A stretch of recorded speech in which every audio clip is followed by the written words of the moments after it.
Jean-Pierre Dutilleux is in New Guinea because on the brink of the millennium, great tracts of this, the world's largest island, are still lost in the mist of time.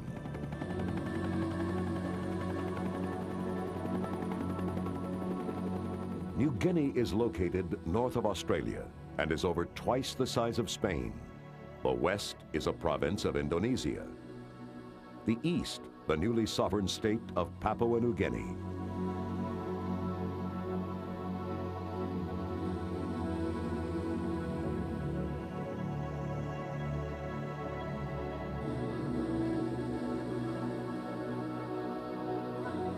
Jean-Pierre Dutilleux is a Belgian explorer and ethnographer. Since 1973, he has been part of the campaign to find the world's remaining isolated tribes and help preserve their rights and tribal lands.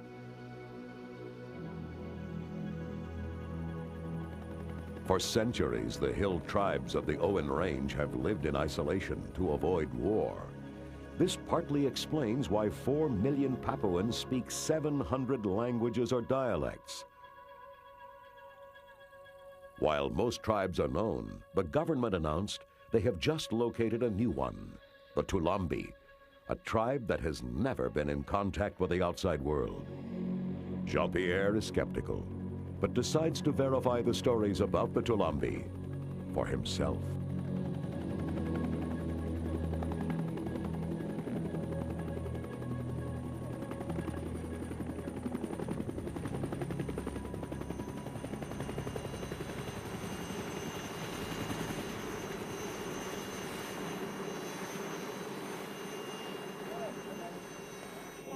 Jean-Pierre arrives at the village of Uya Uya, his first stop in his search for the Toulambi.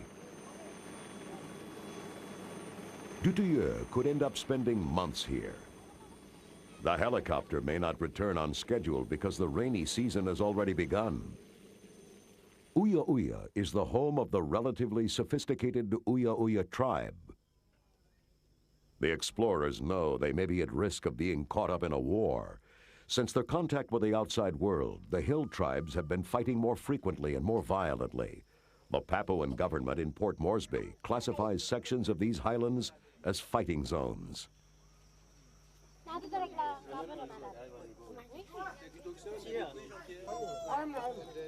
We hire porters to carry enough supplies to last the expedition for 3 weeks. But as usual, no one comes forward to carry the heavy box of film stock. The Uya Uya tribe were the first outsiders to meet the Toulambi. They say the Toulambi have never seen a white man or even the Western clothing adopted by these Papuans. If this is true, the Toulambi could be survivors of the Stone Age.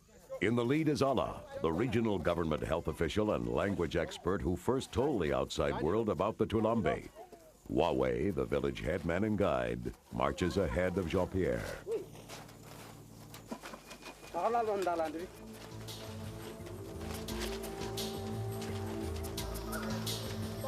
At first, the going is relatively easy, but it doesn't take long before we find ourselves plunging through virgin jungle. It is not far, the porters keep saying, not far at all. Scores of tribes live in these highlands. Many of them had no contact with the modern world until the 1930s. That's when the first gold prospectors stumbled upon tribes of gardeners and wild pig breeders who dug at the earth with stone tools and lived in a way that anthropologists say had not changed in thousands of years.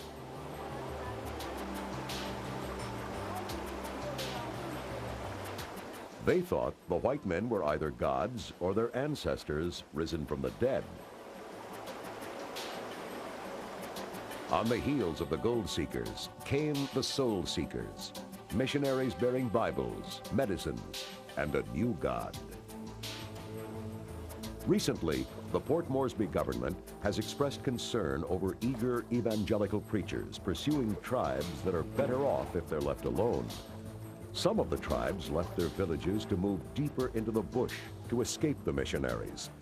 Once in a while, these refugees from religious zeal return to their traditional ways. only to be rediscovered and labeled as lost tribes.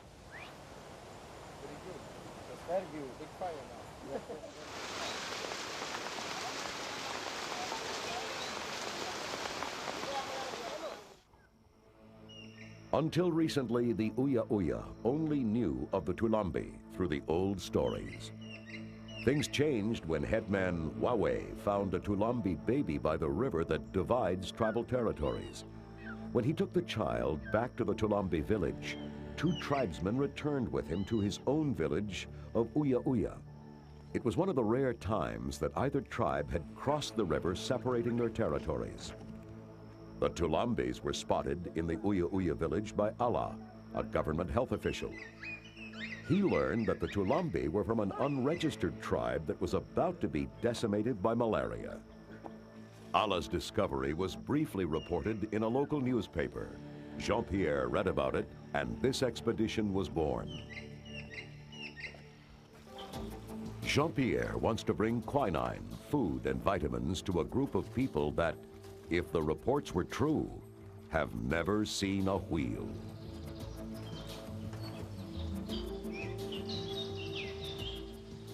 The leeches that slip through our clothing and into our boots are the least of our problems. We have been struggling through this green hell for days now. This is the worst I've ever seen. The Amazon is a kindergarten compared to this.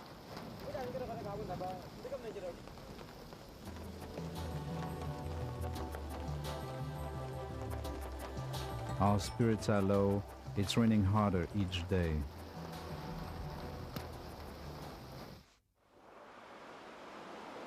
Day 3 of the trek to Toulambi territory. As they reach the top of the ridges, the expedition can hear the roar of the river they seek. As they plunge down into the valleys, the sound vanishes.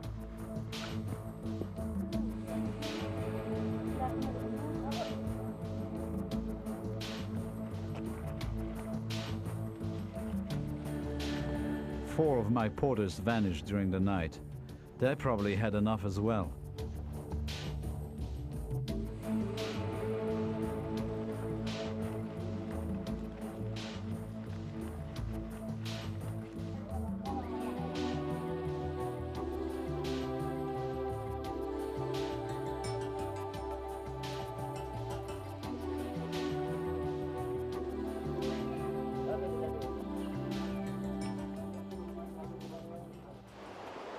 After 4 days, Dutilleux and his team reached the river, where headman Wawe found the Toulambi baby. So where do you think we are? We are here and we might be here. We are here. Yeah.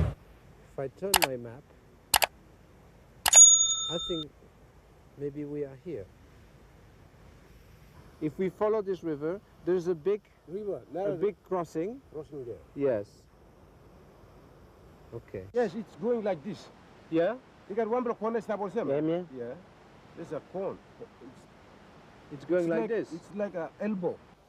L'hélicoptère nous a déposés à Uya Uya, le dernier endroit où un atterrissage était possible. The helicopter dropped us in Uya Uya, the last place where landing was possible.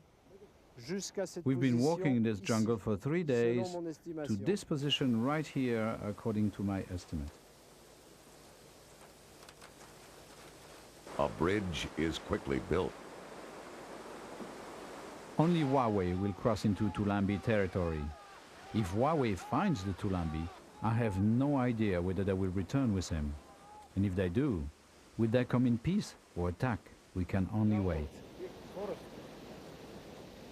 Is any European been in this place before? No rat white man stop. No, this is the place. No cat, huh? No rat. No cat missionary. No rat missionary, no rat white man, no rat. All Patrol government. Government officers only come looking for man. We wait now. Huh? You think they come? Yes, we do by word. Yes? Huawei and Kuka man never walking. He's going to do it. They're going to come there. So they're in there somewhere. Yeah.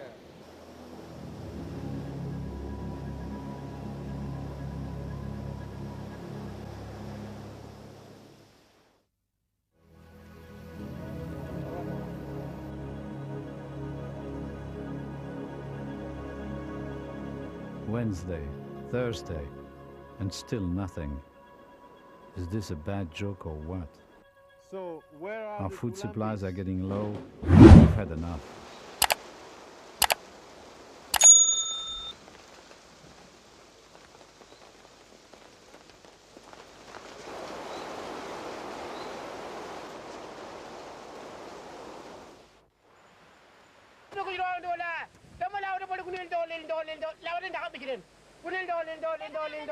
Wawe returns after 3 days. He reports that he found only a few Toulambi. The Toulambi had been attacked by another tribe, but a small group of adults and a few children have agreed to meet the explorers. It is 1:48 p.m. when Dutilleux first sees the Toulambi. The footage you are seeing is unedited. The only addition is the voice of Jean-Pierre.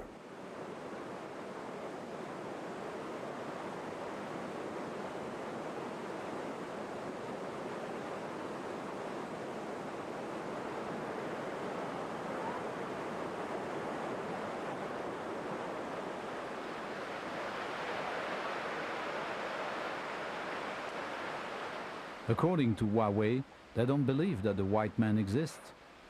But if they do, that makes me one of the living dead.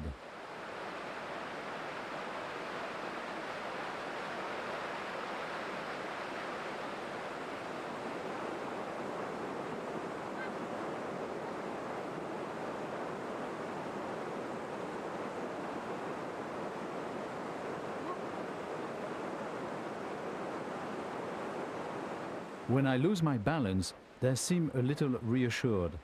Ghosts don't fall, I guess.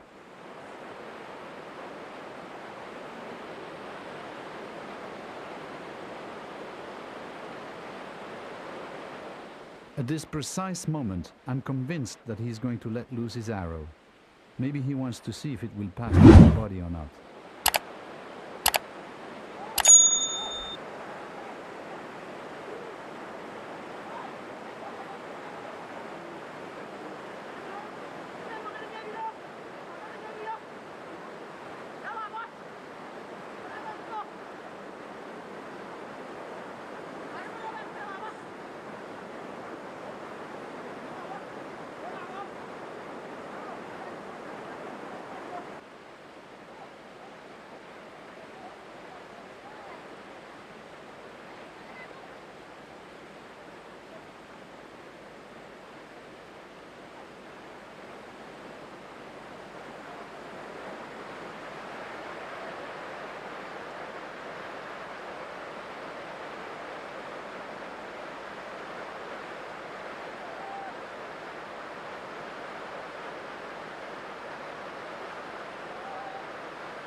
They are both cheerful and frightened at the same time.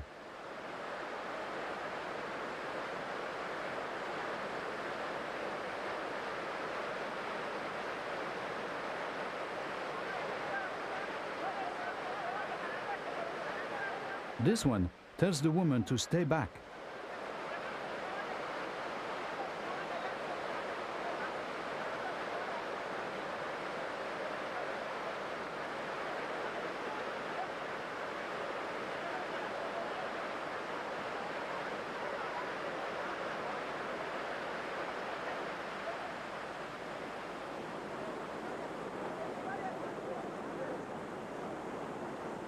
They look a little more determined this time.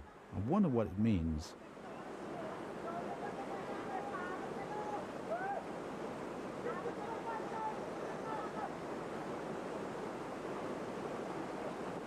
I feel it's important to show them my peaceful intentions.